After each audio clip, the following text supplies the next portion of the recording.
Hello everyone. We have a question from Atolagbe Dayo that said a landlord gave her notice to quit, and the landlord is still asking for the period of that notice to quit. She was given 6 months or 3 months notice to quit, and the landlord wants her to pay for the 3 months. Why she doesn't want to pay for the 3 months? That so far I'm moving out. Why do I need to pay? You know.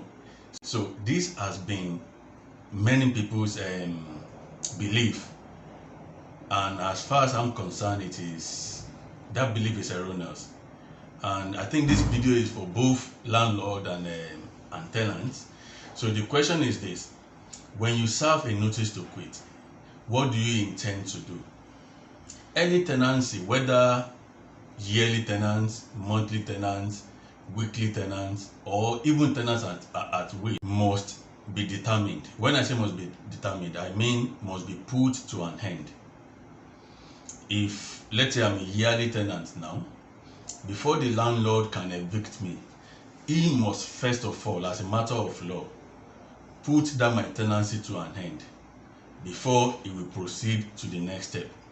Now, how do you put a tenancy to an end? You put it to an end by serving a notice to quit.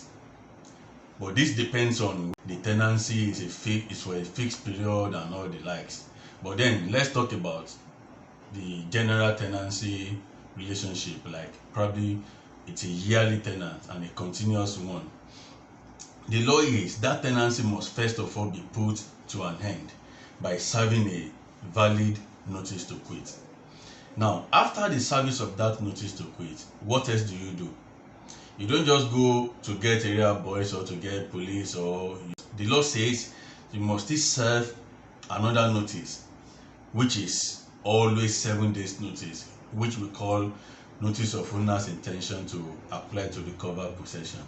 But then back to the main general belief of, okay, I don't need to pay for the period that you have served me notice to quit. Let's assume that I'm served notice to quit today, and there will be a period that, okay, on it, your tenancy will end.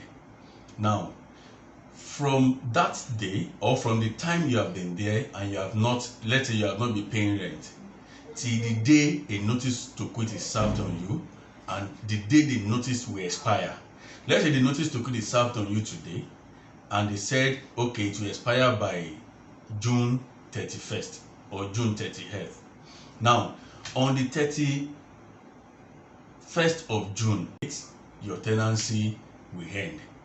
Now, from that day, or from the time you have been there and you have not, let's say you have not been paying rent, till the day a notice to quit is served on you, and the day the notice will expire. Let's say the notice to quit is served on you today, and they said, okay, it will expire by June 31st or June 30th.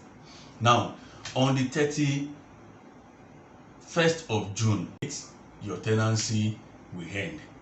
Now, from that day, or from the time you have been there and you have not, let's say you have not been paying rent, till the day a notice to quit is served on you, and the day the notice will expire.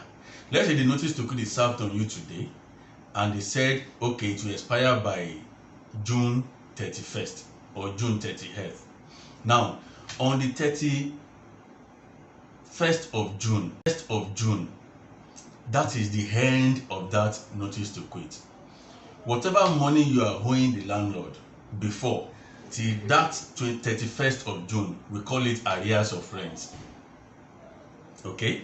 Now, after 31st of June, till the period, till the date you are giving up possession, that okay, I am moving out, or this is your key, whatever money you are owing the landlord is called means profit. Means profit is the money accumulated as a result of your holding over, after your tenancy has been validly determined. Now, the reason why some people have this belief that I don't have to pay is that there have been many cases whereby landlords have conceded to tenants going away with rent. The reason is this: all I want is my property. Just leave. You can't even go away years rent you away and whatever. But that is not the law. The law is, if you have spent 5 years in my property, you must pay for the period of 5 years.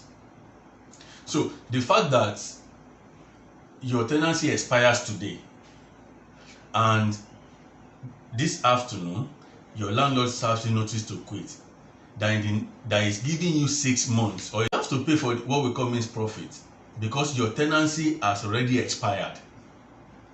So the fact that he has given you notice to quit does not give you that right or the power to stay for the period of notice to quit. Let me use that word. For the period of notice to quit, which is 6 months, free of charge. That is not the law. That should be an erroneous belief. If you have been going with that belief, it is erroneous. But it's because of the system that nobody wants to go to court and be spending 2-3 years or 5 years in court.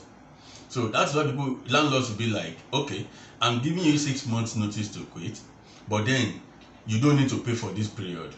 Just make sure you move out at the expiration of that period of 6 months. So that is a concession from the part of the landlord, but that is not the law.